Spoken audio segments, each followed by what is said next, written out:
I'm Tom Smith, and I'm the dean of the college, and I'm very pleased to have been asked to introduce someone that I know from a few years back when he and I ran across each other time or two dealing with special ed law issues. We're very, very fortunate to have Dr. Zirkel, and I'm going to read what's on here because it's all kinds of wonderful stuff. I don't know if this is really true about you, Terry, but I'll read it anyway. Currently University Professor of Education and Law at LeHigh University, where he used to be the dean. He got smarter than me, obviously, because I'm not the dean any longer. Recently he's held the Iacocca Chair in Education for a 5-year term. Has a PhD in Administration, a law degree from the University of Connecticut, Master of Laws from Yale University, past president of the Education Law Association, and co-chair of the Pennsylvania Special Ed Appeals panel from 1990 until 2006.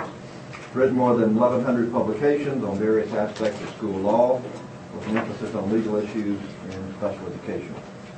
Currently, his research is focusing on empirical and practical studies of special ed law with secondary attention to more general ed law and current labor arbitration issues. And for many, many years, Terry has always been the national expert on Section 504, which is what I used to do a whole lot of work in, as well as IDEA and I'm assuming the American Statistical Act, and that kind of runs together. So please help me welcome Terry Zirkel. If you want to come to these in the future, please RSVP because they ran out of food. And luckily, by the way, I had gotten the word through trade that get up, get your food quickly, so I got to eat. But thank you very much, Tom, and I want to thank Jay and the wonderful doctoral students who had organized the various logistics for me and all my personal needs about food, etc. We'll have some fun today. I want to get right into this thing.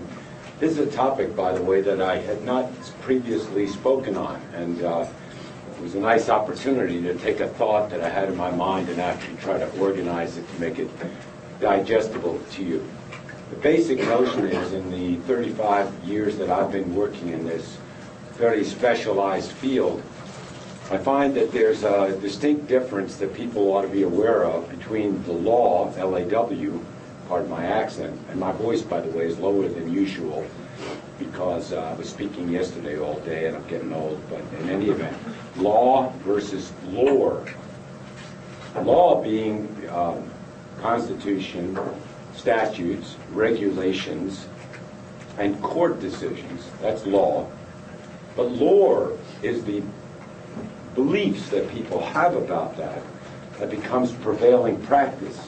And many of you have certain perceptions, whether it's IDEA, 504, or other laws like No Child Left Behind, that are a reality to you because you pick it up through hearsay or through professional media and gets reinforced, but is not accurately and objectively the law.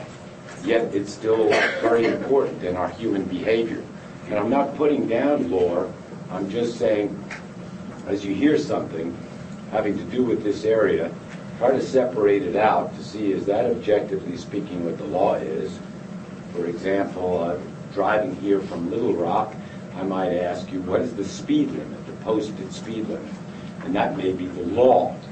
On the other hand, in talking with local folks, they talk about traffic and whether, I don't know, you have a sticker that you give to the police fund or whatever. As a matter of fact, I have a best friend who's a urologist, and he's always bragging to me that he's never gotten a speeding ticket, and yet he's the most insane driver I've ever experienced. But he has ways of sort of getting out of tickets and stuff. So talk to someone like that, and he would tell you where the speed traps are and how he talks. As a matter of fact, he's bragging to me. His latest advice that he uses, at least with police, he used to say he would, to tell the truth, he was a urologist, and that he's on his way to the hospital or whatever. And now he finds that they react best when he tells them that he's in the trauma unit. So that's more lore. And actually for him it may work in terms of how fast he goes and risk management. And I have no problem with that. I just want to make sure that all of us, we know what the posted speed limit is versus what other folks tell us so that we don't confuse one with the other. So I went through First I thought, what is the sort of metaphor that at least I grew up with regard to this little field of education law, which includes special ed law, but is broader. And I found that many folks had the impression that there was this explosion of education litigation, and you could attack it from political reasons or you could be supportive, but there seemed to be a common perception in lore that there was this explosion in education litigation. And what is it due to? Part of it is due to just simply outdated information. So if you took a course in school law and were an older person like me, it was then accurate back in the 70s and 80s that there was this explosion, and if you didn't keep up with data, then you just simply had an idea that was accurate but was no longer accurate. There are also special interests. The school insurance industry periodically puts out data about how there's this explosion in education litigation, and essentially what their motivation is to, one, promote you buying school insurance if you were a school district or a private school, and second, to sort of justify their increasing premiums, something like the gas shortage, and some of us wondering when it's real and when it's sort of a commercial conspiracy. There are also special interests that, somewhat like the center here and other areas, well-meaning, bright folks who have a particular perception, and one that you may want to visit, which is a very cogent outfit, is called Common Good. Maybe some of you will think of the name, because for whatever reason I have forgotten the sort of the leader of this group, but he is, what is it? Philip Howard, thank you. And Philip Howard has written best-selling books, and is a very successful Washington, D.C. corporate attorney. And he is, at the point in his career, is very passionate about sort of delegalizing our society. And he points out that we sort of do too much law, and compared to other nations and cultures, at this point, law really gets in the way of whether it's schooling. And by the way, he uses sort of three clear examples. One is education. So law is getting in the way of effective administration, management, and academic freedom, etc. Second area, medical malpractice. You know, this notion of folks suing hospitals, etc., and the health care costs. And the third area would have to do with, these I think are very well selected because each is true and yet each relates to all of us in some way or another. The third area he attacks is the relationship of law to the clergy, this notion of all of this sexual abuse, etc., and suits and the transaction costs involved with all of that. And so if you go to that organization's website, you find that he's got all sorts of studies and newspaper articles, and he got a whole bunch of bright people who's organizing all of this. And he makes a basic point, which is definitely true, and that is we just do overdo law in our society. However, one gets a suspicion that there's a particular point of view there, and as a matter of fact, there's sort of the opposite side, the Ralph Nader types. They accuse Philip Howard, since he is a big corporate attorney, as essentially using this as a front to try to, for tort reform, to lower the liability of corporations to suits from the common person, thus they can make more profits. And frankly, I have no idea of the accuracy of the way. What I do know is that there is a definite slant, because some of the data that I'll share with you, I've sent to them and said, since you are a supposed nonpartisan organization, and I don't have a particular point of view except to try to provide accurate information, here are some empirical studies. Why don't you add them to your website, since just about everything else is there, and somehow or other it never gets added. So I have an impression that there's a slant there for whatever reason. But while I'm blaming outfits, let me blame my own profession. I have a self-interest, and other folks who are interested in education law have a self-interest. I'm dating myself, because I doubt there is this commercial, but there used to be a commercial for, I think it was wheel alignment or some sort of automobile repair. And the basic gist was, see me now or you'll see me later that much more expensively, but it was to sort of promote that you need to get your wheels aligned. Similarly, I find that most professors of school law and other specialists are very, very interested in this area, personally because, professionally and personally because we think it's fascinating. But we want you to think it's fascinating as well, because if you're not going to offer courses in your College of Education and think this is a big deal, then you don't need me anymore. And so we tend to inflate the perceptions of the importance of law and how we need sort of more of this. And so there are various groups with various, often well-meaning angles that sort of promote some of this, to me, inaccurate information. Now, this is just one of these empirical studies. And all this is looking at is trying to get a feeling for the so-called explosion. And so what each of these bars is just simply a decade of education litigation. And fortunately today, due to technology, you don't have to sit there and sort of count, well, here's one case in the 40s, here's two cases. You can go on a electronic database. Well, the one I used is called Westlaw. It's a commercial outfit. But they get decisions from judges, and they publish them, and then these cases become precedents for future cases. And so you can put in certain key numbers that they index cases. And I said I want, when I say education, K-12.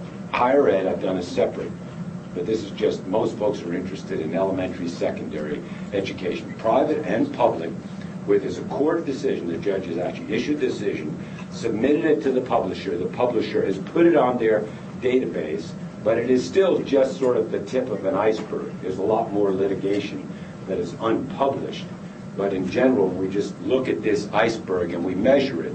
You can see that if you were, like when I started my career, if you were back in the, now this pointer is not as great as I would like, but never let that, that's my fault. But anyway, in the 70s, you see that the 70s, 7,600 cases at the tip of the iceberg, compared to 3,800 in the 60s. These were the days of flower children and Justice Warren, etc., and the individual rights against whether it's a school district and student rights, etc. The famous, for example, marking the beginning of the 70s was the famous Tinker case involving two students who were Quakers who were against the Vietnam War, and it was a First Amendment expression case, and they won, and the famous dictum that students and teachers do not lose their constitutional rights when they go through the schoolhouse gate. But tracking yourself, and by the way, these are state courts and federal court decisions glommed together. Glommed is a technical term. So notice that the perception, and there were folks writing for various political points of view in the 80s and even in the early 90s who were bemoaning, like the school insurance industry in the early 90s had a huge crisis and the premiums went way up, and they kept talking about the explosion. But I mean, look at the pattern from the 70s to the 80s to the 90s. The explosion ain't there. It is even better than the notion of inflation, because even when we have low inflation, we're still inflating. This is deflation. But oddly enough, and so I was, by the way, out there countering this, saying there is no explosion. The sky is not falling. And I was predicting, obviously, that for the last decade, and we're now at the far right bar, that the last decade would continue to drop. But no, as you notice, the last bar has gone back up. Now we're still overall somewhat more like a plateau. Maybe this is going from Little Rock up to Fayetteville, but it's not. We're not out in the Rockies or anything. But nevertheless, we do have some growth, and one wonders why. Now, while wondering why, I'll give you some initial hypothesis about this. Now, this takes the same data, but aggregates or separates. These are just federal court. Oh, wait, did I skip one? Hold on. Oh, yeah, I didn't skip one. I skipped a key concept here. The distinction between the black and the blank part of each bar. Notice that federal court litigation back in the 40s and the 50s and the 60s was a very small percentage. That's the white part of the bar. And when you moved into the 70s, we started getting about 33%, because you see it says, again, I'm having trouble with my little clicker here. Here's some high-tech pointing here, or just to make sure you're there. 2/3 of this growth was in state court, but that was a lower proportion than previously, whereas all of a sudden the federal courts were starting to account for some of this activity and activism. And notice that in the most recent decade where we have growth, that it's almost an even split. State court proportion that was 98% has become 55%. So then moving to the next graph, what I'm going to show in this bar graph here, just that increasing federal court litigation, which seems to be the area that is accounting for the growth. Let's examine that, just the federal court litigation, and break it up into some categories that now there's going to be some imprecision and overlap between these cases. But for example, at the very bottom of each of these vertical columns, you'll see a dark area that coincidentally represents desegregation cases. And you see, for example, in the 70s that we had lots of desegregation cases in the wake of Brown v. Board of Education, and then society and the courts are just simply backing out of that whole area. In contrast, look at a different dark sliver right there. That little dark sliver is special education law, what Dean Smith was just referring to a little bit before. And why in the 70s do we see that dark sliver? Because in 1973, we had Section 504 put into the Civil Rights Act. And in 1975, what was then called, now this is where you can date yourself, PL 94-142, but currently called IDEA, Individuals with Disabilities Education Act, was passed in 75. And track that dark sliver from their 70s, 80s, 90s, and the last decade. My point is that although it's much more nuanced than this, any re-evocation of a mini explosion is appearing largely in federal courts for special ed litigation, including 504. And so what I'm suggesting, whether it's for the common good, or that is the organization, or the common good, all of us, is that the idea of a lure, an explosion, is incorrect for education litigation overall, but within special education is an accurate perception, and then policy would follow therefrom. Now, relating to lore, moving from the metaphor of explosion, another metaphor that is quite common in the literature relating to the explosion, and that Philip Howard has made fairly popular, is this emotional reaction to law, a paralyzing fear. And for example, when he was superintendent of the San Diego schools, Burson, first name? Allen. His particular metaphor, which I've always sort of almost scared me, was a python in the chandelier. But I certainly have fear if there was a python in the chandelier, but it was the idea that just whether you're a teacher or an administrator or anybody else that's trying to help kids through this organized system we call schooling, that there's so frightened of the python in the chandelier there that I can't get done what I really want to get done with students. And so I try to give some thought, well, where does this fear seem to come from? And first place I point a finger is at the mass media. That when you see newspaper articles, I remember some years ago there was this article that spread through the newspapers, and today it would be spread through the internet, the so-called Midol case. And it was about a middle school child who was having her period, and so she had this Midol, but one of her friends all of a sudden experienced this and asked her in confidence, "Can you help me?" And she gave one of the tablets to her friend to mitigate her pain, etc. But an administrator caught them, and they had this zero tolerance policy against drugs, etc. And this was an illegal transaction here, and boom, she gets thrown out of school for a long period of time. And she's shaking her head like this, saying, yeah, I mean, you just sort of wonder about this. And it made headlines, and it went all across the country. And it not only created this perception about schools and overreactions, but it also created, when you read through the stories, because it was clear that she's suing the school, challenging them, in this case, under procedural due process. You've taken away my liberty to be in school and my property right, my legitimate entitlement, without sufficient due process. And it's even a substantive due process. It's sort of, what's the metaphor? Using a sledgehammer to kill a fly. And most of us thought, I just read it as a common citizen, that she's going to win that case.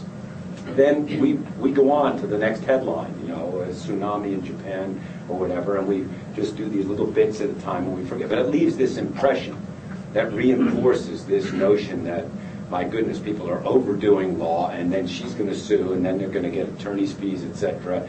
And what do we do about a policy like zero tolerance? What do we do about drugs? But what the newspapers didn't do, and the mass media didn't do, is follow the story. What happened in court? And I'm sorry to report to you that she lost her case.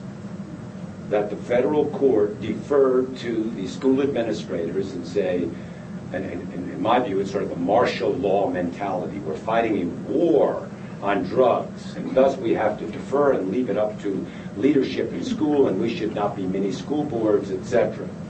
My point is, whether you agree as a policy matter with the court's decision, the notion that law is getting in the way of the administrators, my view is the law should have gotten in the way of these administrators. But they have such wide latitude from the courts, then rather than a paralyzing fear, in law, it ain't there. But in lore, the media contributes to this misperception. The second contribution that some of you, especially doctoral students, this is a sin for doctoral students, they're into this thing called best practice.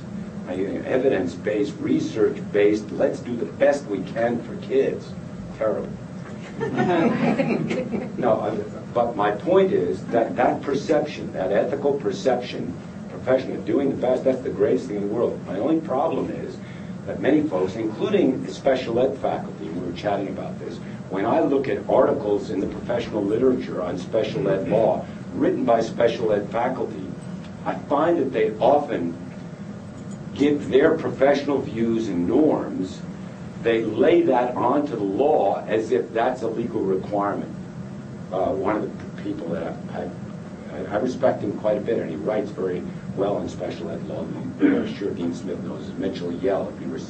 So he's got a book on law and special education. If you look at the section on, for example, FBAs and BIPs, if you're not into these acronyms, it's special ed is like the military.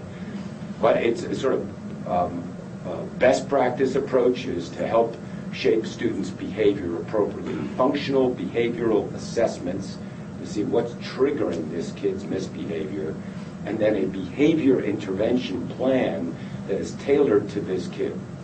And Mitch Yell will say, for example, the law, IDA, is that if a child's behavior interferes with his or her learning or the learning of others, the law requires an FBA and a BIP. Now, maybe the law should, but the law, if we're talking about the IDA, doesn't say that.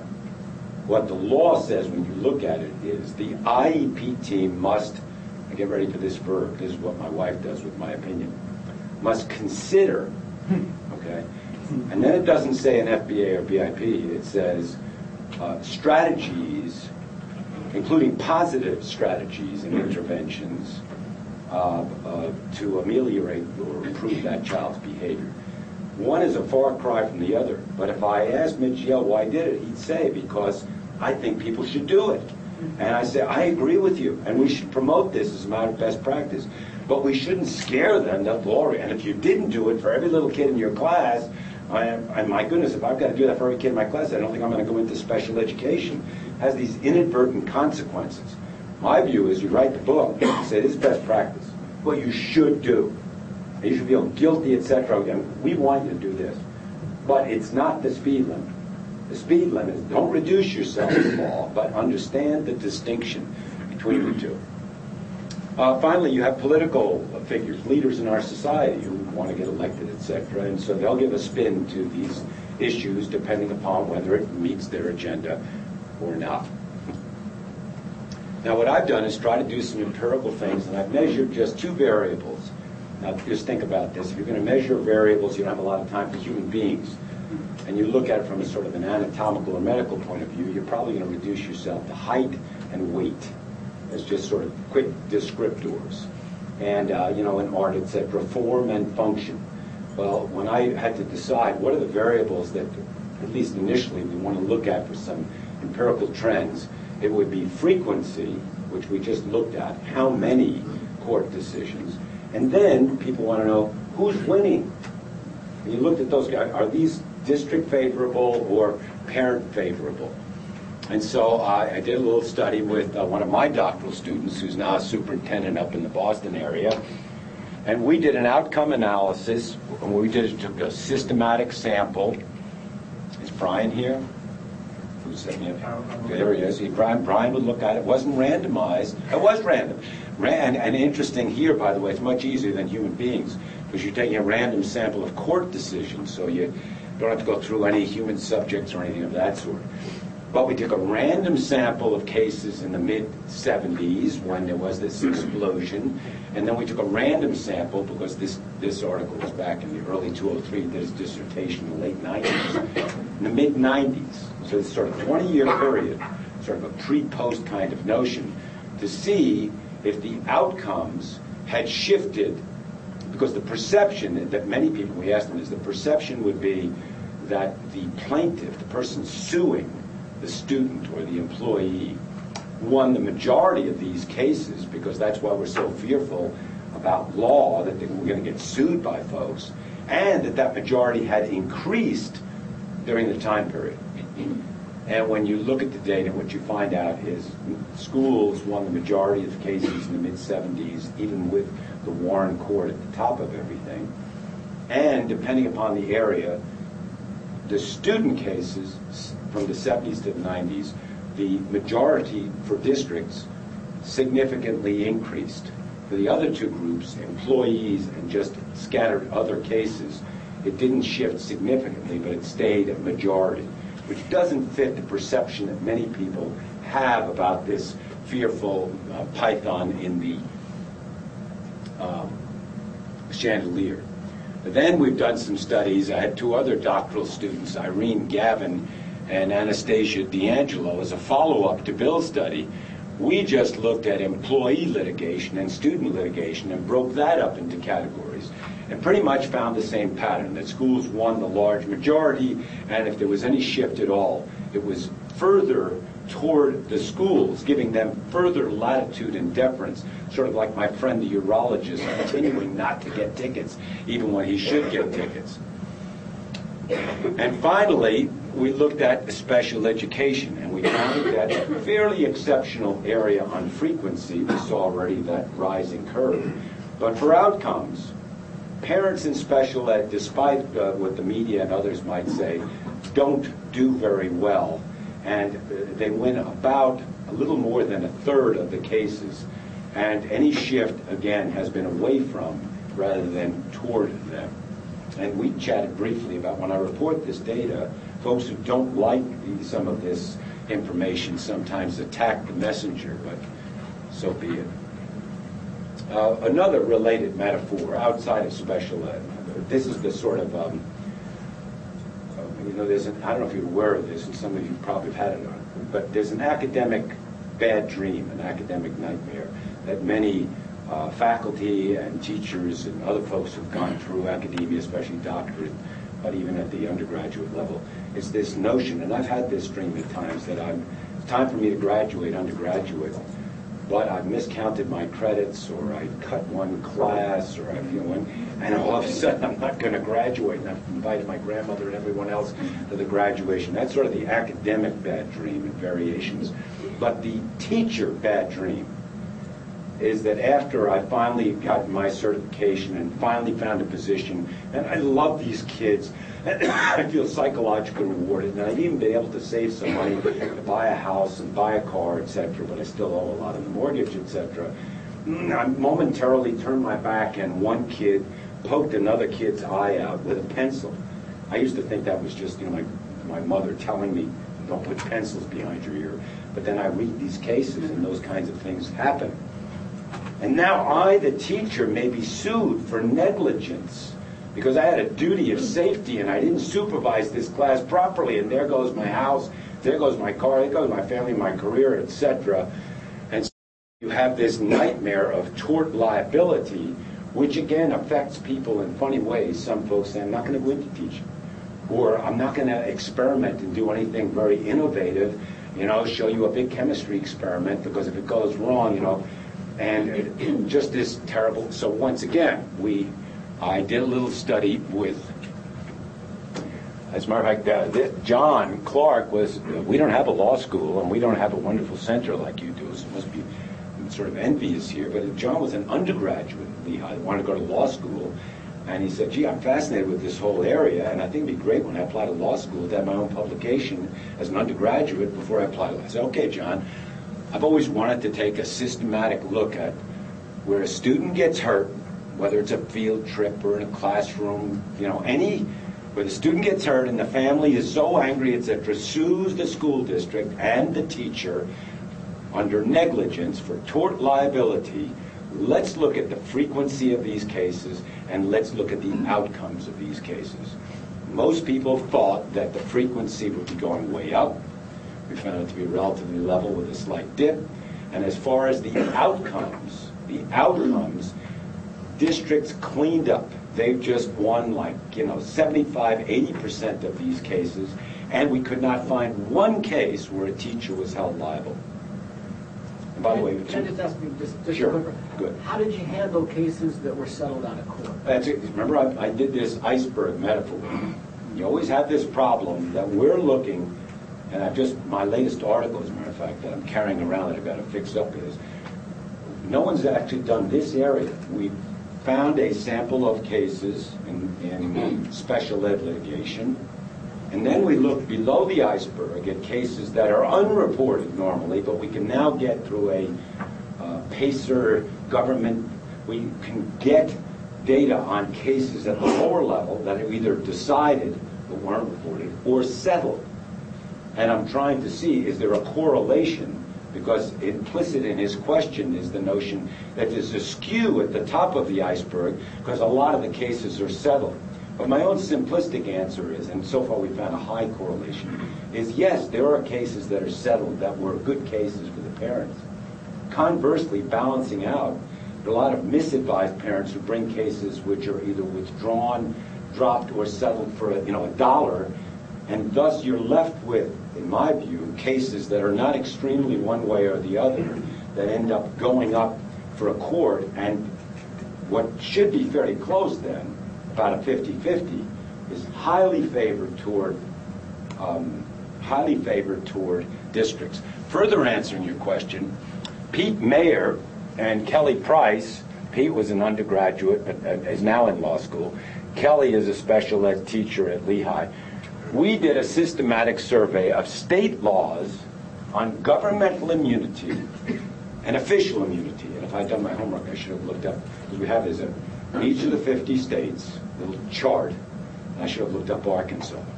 But I predict that it probably fits the model. And it was two charts. One is the district. Now, this is not a private school. It's a school district as a governmental unit. Immune. You could sue me. It slides off my back. If we go into court, instead of settled, it's dismissed. No trial. District. The other chart is what's called official immunity. It applies to any school official, teacher, paraprofessional, principal, etc. And in general, we find is the perception, even in school law texts, is that governmental immunity and official immunity have eroded away because as a policy matter they make no sense. What we found was not only bewildering variety, but in most jurisdictions, governmental immunity is alive and well, if you consider that well, and that official immunity is even stronger. And so, for example, in Pennsylvania, my state, and we're fairly typical, if you sued me for negligence, because I didn't just turn my back, I went down the hall and did my email for 3 hours while this class of emotionally disturbed students that have been mainstreamed with these, I left them all just to, kill each other. We have the strangest law in the world. Our law, by state statute, says you may not sue the district or its employee for negligence, with 2 exceptions that apply to schools at least. School buses, in most of the cases, have nothing to, the teacher's nightmare, nothing to do with a school bus, or real estate. So if, as Mark, there was a Philadelphia case, kid walks by a bleacher that had been folded back, bleachers for watching. They folded back, and the kid was just one of these kids, like a 5th grader, and was just sort of whacking this thing, and he hit the wrong thing, and it opened up and it killed him. Terrible tragedy. If this is your family, you're going to sue Philadelphia. And they sued Philadelphia. The whole issue in the case, rather than the human thought about the tragedy and how we can avoid it, in law, in this case, are the bleachers attached to the wall? It turned out they weren't. They were portable bleachers so that you could have more utility here. Since the bleachers weren't attached to the wall, they're not a fixture, it's not real estate. Thus, it's not the exception. Thus, you cannot sue Philadelphia, much less the janitor or whoever set this thing up. So this notion of settlement, although a very valid question, in an area like this, we don't have to settle with you. If there's no real estate here, we ain't, we can do whatever you want, go pound sand. So it's tricky sorts of stuff. Well, then we've done some studies on specific areas. I find when I look in the literature for chemistry teachers, all of these articles on safety, and if you're not safe, you're going to be sued and you're going to have negligence and blah, blah.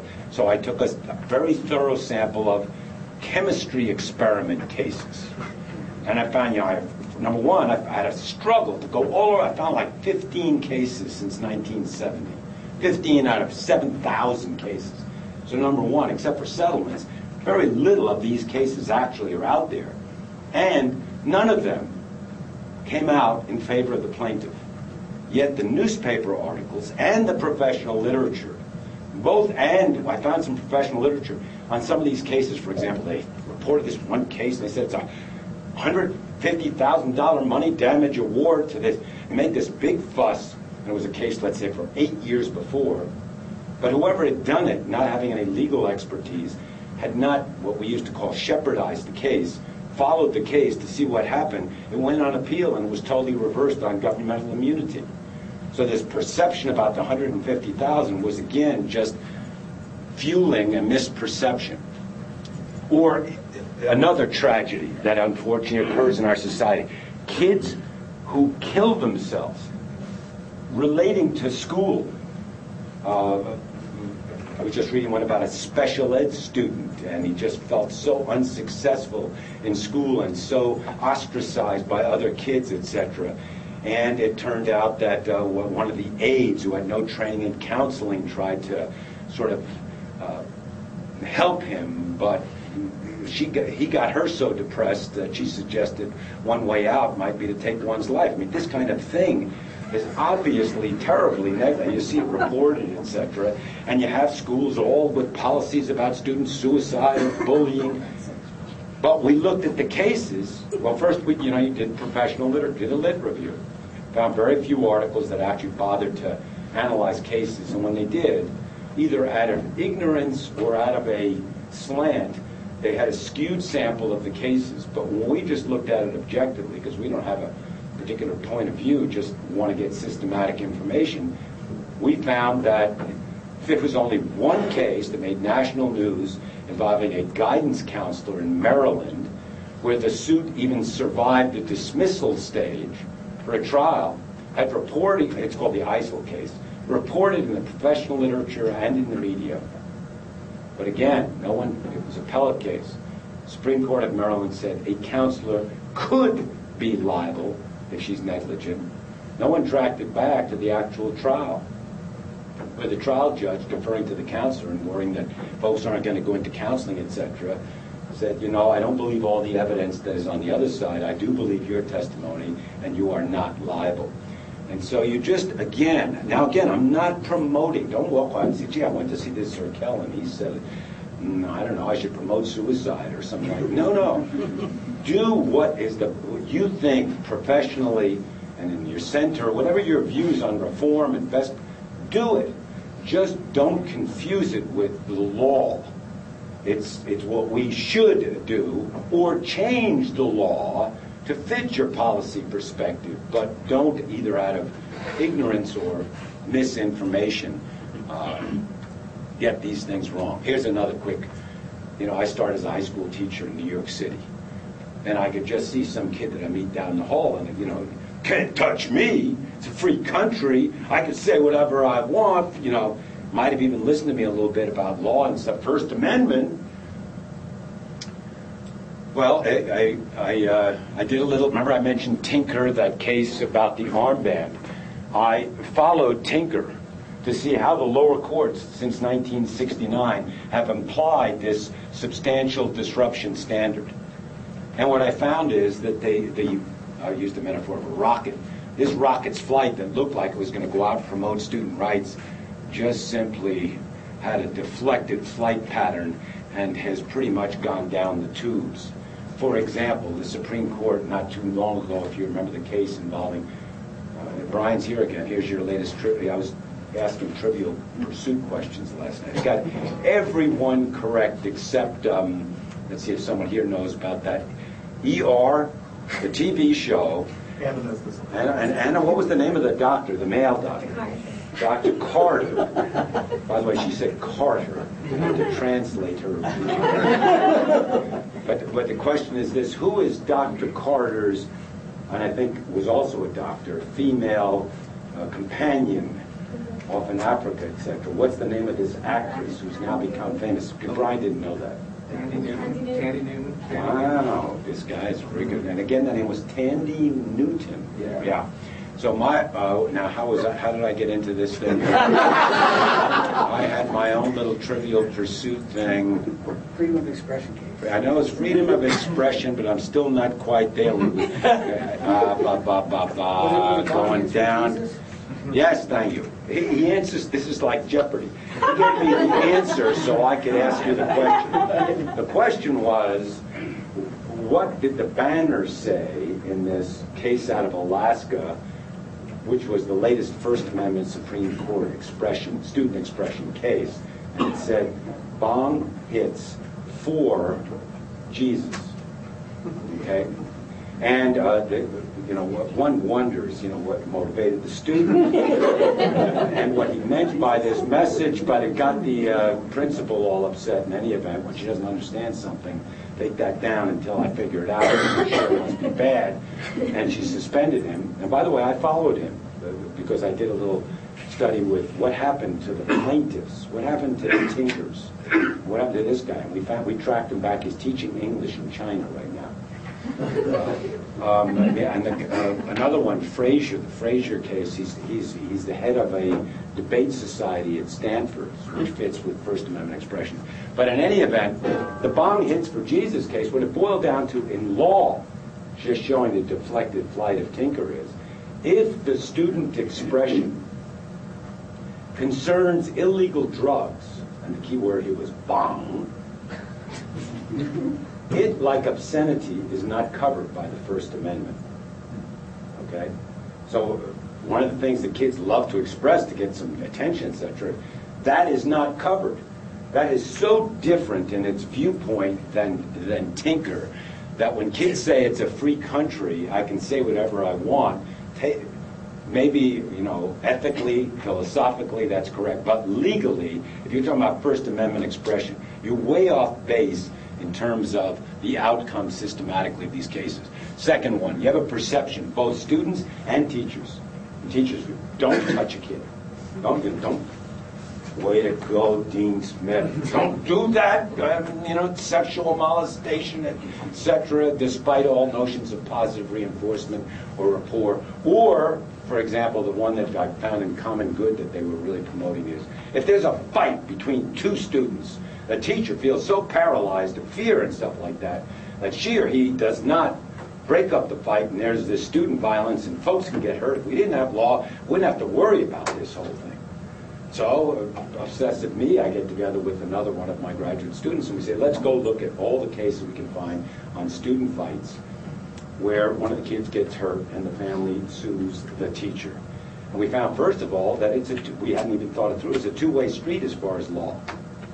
First is, if you don't break up the fight, you could get sued for negligence that you should have broken up the fight and you would have prevented this injury. Or we found other cases where she jumped in, but she's a karate expert. She not only broke up the fight, but she, punctured my trachea in the process of now I'm going to sue you for negligence for your, you overdid your stuff. And what we found, once again, was much ado about nothing. That is, that in either situation, the courts were very deferential to the teacher and did not hold the teacher liable. Now, maybe as a policy matter they should, but this notion of being fearful, I think the only thing I'd be fearful of if I was a teacher is which one am I more likely to be sued. But my view is, do what you think is right to help these kids and protect your own safety. Base it on ethical and physical issues, but don't base it on law, because the law is very much in your side in either event. And yet, you have this perception we shouldn't. Here's another one or two, but because of time, you get this perception among many citizens. Tenure is lifetime guarantee of employment. Both from the outside, people who don't have tenure resenting this notion, as well as folks inside saying, I got tenure, you can't touch me, blah, blah, blah. And so I did, aside from writing some general things, empirically, or semi-empirically, this one, what I did was I found every case I could find that involved one controversial policy aspect of the teacher tenure today, and that is evaluation. You get an unsatisfactory evaluation. In Pennsylvania, I've got, if you're tenure, I have to give you 2, because there's got to be a remediation period. And after 2, I could fire you for insubordination, immorality. In Pennsylvania, the I's go on to intemperance. I don't even know what that means, but there's all sorts of ways I could fire you that are permissible grounds. And what I did is I found probably 150 cases. And again, I wanted to see who won these cases. The perception that many folks have is, teacher must have won this case. You can't get rid of a tenured teacher. And you can give her a 2-cent unset. I started as a high school Spanish teacher at a time when we were into immersion.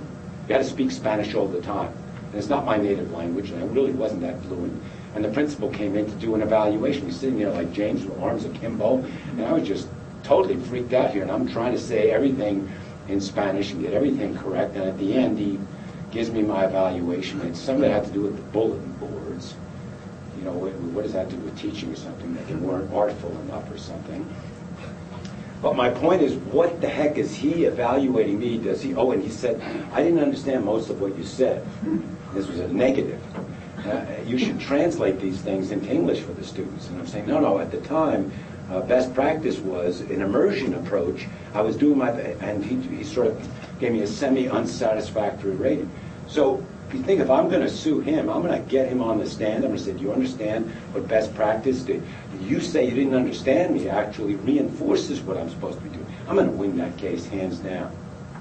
What I found was, again, in these teacher evaluation cases, I think the percentage was 88% won by the district, 12% won by the teacher, and there was no significant difference in outcomes between tenured and non-tenured teachers.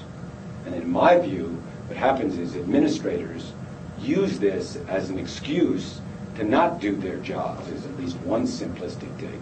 Or some states, due to either unionism or other political agendas, have taken the concept of tenure and overdone it, built in all sorts of protections. I mean, tenure, aside from its history legally, is just a matter of procedural due process. If you're taking away my property right to my job, you can, but you have to give me proper procedure. Notice and a hearing.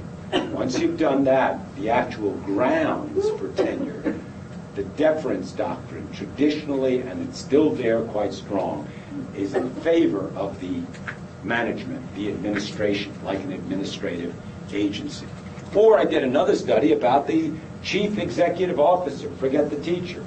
Can't get rid of these damn superintendents, so you got to give them a, the Philadelphia superintendent just caused a lot of controversy in our area. She got this buyout package, which was, equivalent to about 10 teachers while they're laying off a whole bunch of teachers.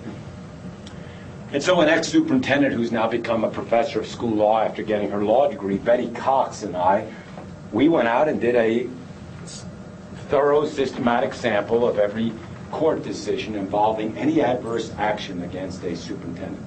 Non-renewal of contract, termination of contract, demotion to, special administrator in charge of strategic projects down the hall, whatever it was, and the superintendent would sue. And we found, again, it was even a higher percentage. It was like 93% where the district won. Now, some of you say, yeah, that makes sense. Because if you got to be able to trust the pilot. And if you're the board and you don't trust the pilot, you should have a lot of latitude. Now, it does make some sense, but again, it doesn't fit the sort of knee-jerk reaction. Similarly, you can go on and on. It's difficult to suspend or expel students. We took a systematic sample of suspension cases, and we found that these kids, here's just an example of what, we take this outcome, read the case, read the decision at the highest level after any appeals, and then for outcomes, you just classify it under a simple, not even an ordinal scale, because there really is no hierarchy. There's a nominal, categorical scale. On one hand, a 5 is the district won the case, hands down, complete, decisive victory. They fired a teacher, or in this case, they suspended a student sued. Court said, summary judgment, meaning not even a trial. You win, no question. Second, a 4, in favor of the district, but inconclusively, now you have to understand a little bit of legal procedure, but the student sues and through his or her attorney says, Judge, I want a summary judgment, meaning as a matter of law, if you just look at the allegations, I win, you don't need a trial. The judge writes a long opinion, which is the only thing we have for the outcome of this case, saying, I deny your motion for summary judgment for the following reasons. Now, the school district won because the student was seeking and didn't get what the student wanted. But it's an inconclusive, because all it's saying is, you won, but all you've won is your right to go on in this case and either settle it or have a trial. The opposite, 2 and 1, is just what I said, but the mirror image. Here, the district moved for summary judgment, and the court denied it, or the student won outright.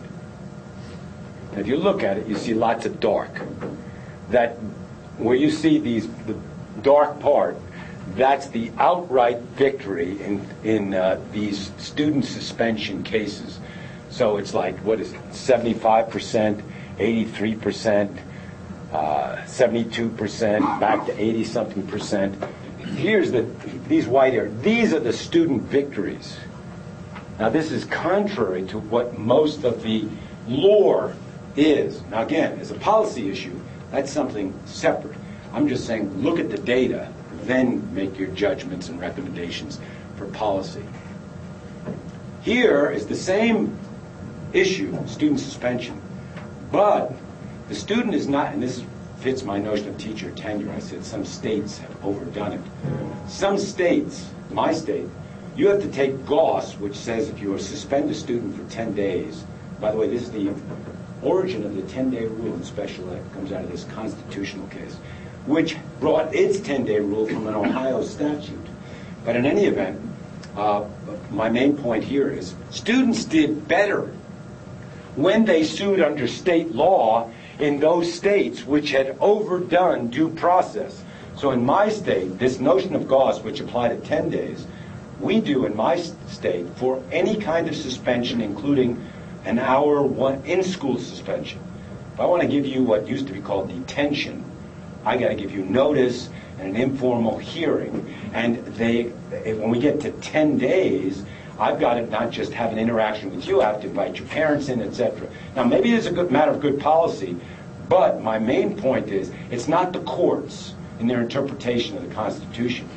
It is state laws that have either overdone or underdone, but if being added on, that's increased the leverage. And so the issue is really not court activism, but state politics. Restraints of students with special ed. There was proposed federal legislation that passed the Senate last year, did not pass the House, or I think in reverse, but anyway, almost made it to law. I just did a study where we looked at restraint cases. Now, the first thing we found is they've just increased tremendously. Here's an explosion. And a lot of it is just like autism. It's awareness. It's not that teachers are restraining kids and abusing them more often. I don't think. I think it's a matter of awareness. But here's the outcomes. So frequency goes way up. But the dark area is the defendant, district, and teacher winning the cases. You see they win the majority, but more importantly, it's hard to see here. We could not find one case where the student conclusively won. That's a white area. We found a fair number of cases. You can see maybe 30% of the cases where the court refused a motion for summary judgment or dismissal. But an actual conclusive victory, not one, despite when you read the facts, some of them are just, if I bothered you about the student suicide, they'd take a kid and I don't know, they chain him to a radiator and they leave him there for 3 days or something, with a pot to go to the bathroom or something. And by the way, that's a mechanical restraint. We classify that. And yet, the court would find some sort of doctrine that would defer to the school people. So, we could go on, including academic freedom, but because of time, and what I've done in each of these cases is just tried to provide systematic, objective research as to what the data really is, so that folks can make their own judgment as to what the law should be and where the lore is in comparison to the law. Dark. Questions or comments? Yeah, I really enjoyed this, but if you read Richard Aaron's Judging School Discipline from back in '03, he would say you're getting the facts right and you're getting the big picture wrong. In that in the 60s and 70s, there were a lot of court cases that established rights that were, and maybe good cases arguably, but they changed the culture of schooling and these regional data, educating effective regions differently, from one of sort of traditional organization to a legalistic bureaucracy. And ever since then, there have been serious discipline problems, is the argument he makes. And it seems to have a lot of good empirical, a lot of good data behind it. Well, I'm glad you brought it up. There are different points of view on this. And because we have limited time, I would just suggest for those of you that want to see counterpoint, check ARUN, Richard Aaron. And check some of my articles where, frankly, I've taken various shots at Richard. Because I don't think he's done I think he got carried away with his initial data and got some fame for it, and number one, has not updated his data. But my main point is, if in fact he is correct that we have just sort of increased discipline, then how come we don't have in other words, there's even more violence because of the culture of schools, how come we don't have an explosion of litigation in his area of discipline, which we don't? And how come schools are not losing a higher proportion? In other words, if the culture changes, then the litigation should reflect that change, and it doesn't, which suggests that maybe his hypothesis is wrong, sort of cause and effect. He's thinking the culture within schools changed, not necessarily broader. Yeah, I'm talking about the culture within schools. In other words, if I had become sort of more repressive, etc., and I'm now restraining kids and zero tolerance and all of that, you'd expect more challenges in court and more. No, he's saying that. No, Sandra, you can. Right. It's just the opposite. That administrators became more lax, rather than more disciplined, so that you had students or maybe teachers taking advantage because principals weren't going to do anything. They were no longer going to take any risks. A suspension would be one example. You had federal statistics that they had to worry about. So, therefore, don't report things, or if the teacher sends somebody to the principal's office, forget about it, send them right back again. So that this was what I remember from Aram's work, that Yeah, that there was loosening up of the discipline to the disadvantage of the very students that in many cases these statistics were supposed to be for. Again, I think only because we could really get into this thing, and some of your students have a million other things as well as faculty. What I'd suggest you is just read Aaron and read what I said about Aaron, because my view is he got carried away again with his data, and once he had his thesis, he didn't update his data, and it hasn't provided. As a matter of fact, the other problem I have with him is he's written some articles where he said, and my data is confirmed in the late 90s, blah, blah, blah, and I say, okay, where is it? I'd like to see it so I can examine it. And I write to him, and I don't get any answer, and I look through the literature, and it's not there.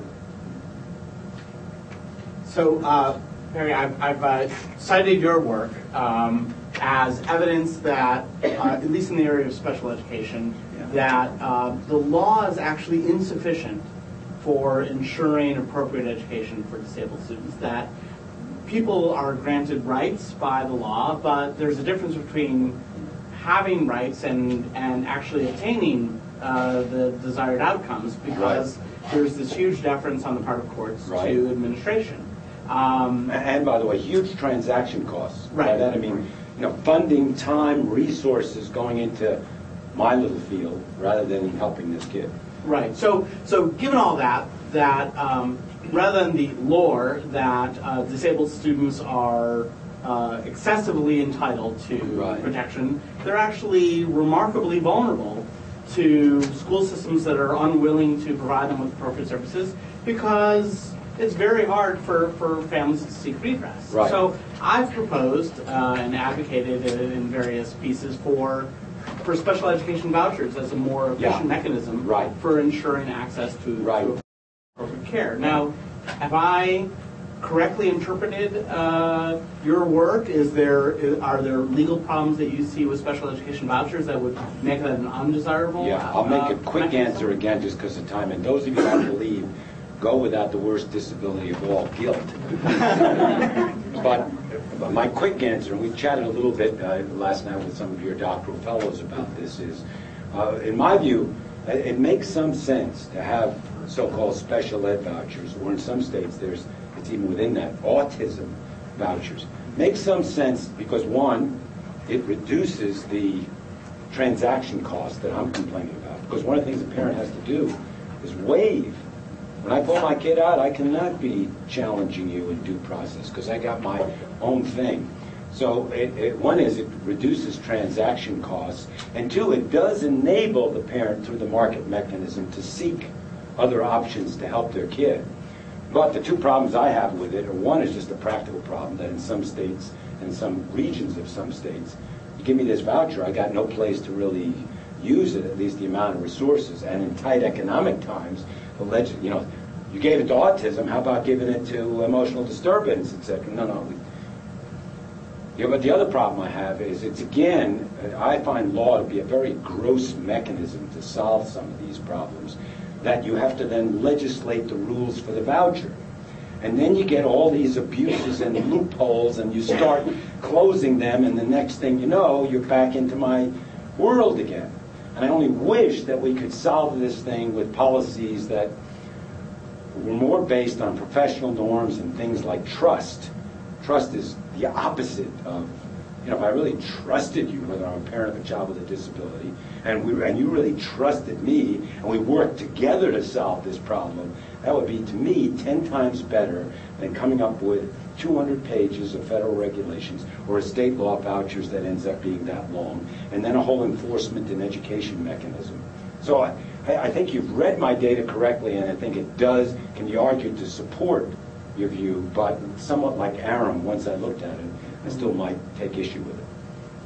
James. So one thing you don't mention as either an influence on the law or the lore is the role of teacher unions.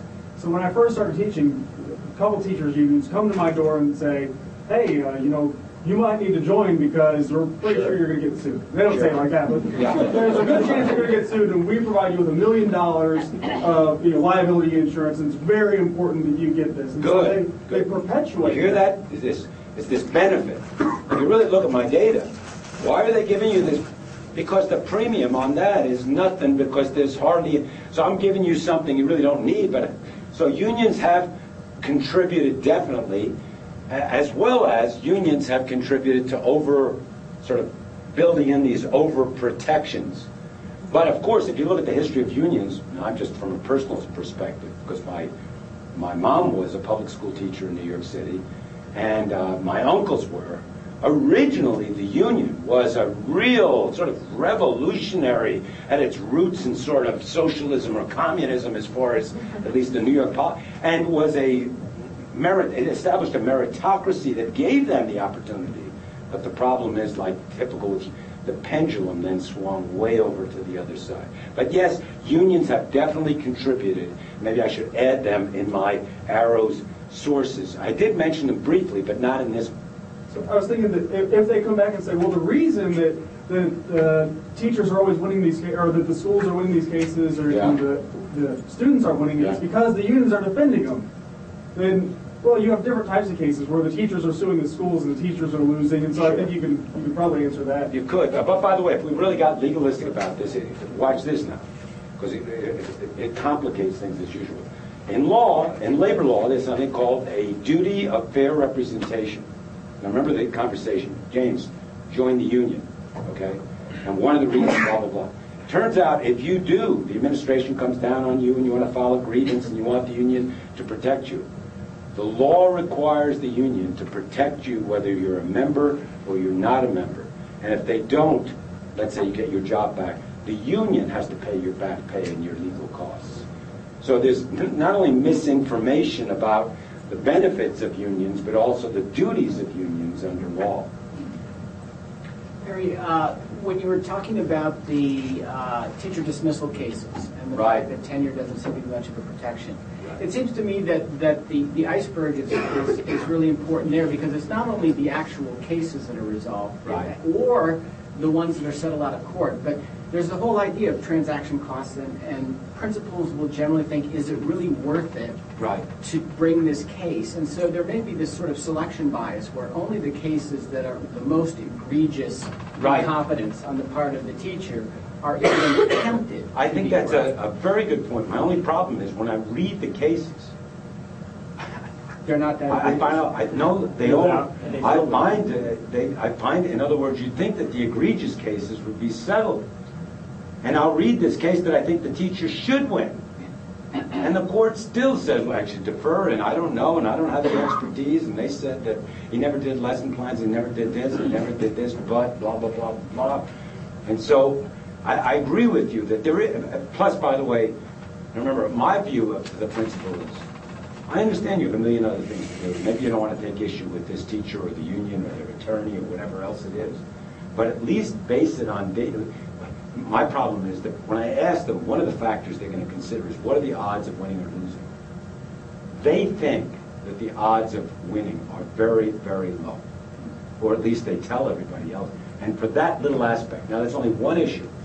My friend John, the urologist, only one issue as to whether there's a cop that's going to be, the law is only one part of it. But I just wanted, for that part, I'd like more correct information. Anything else?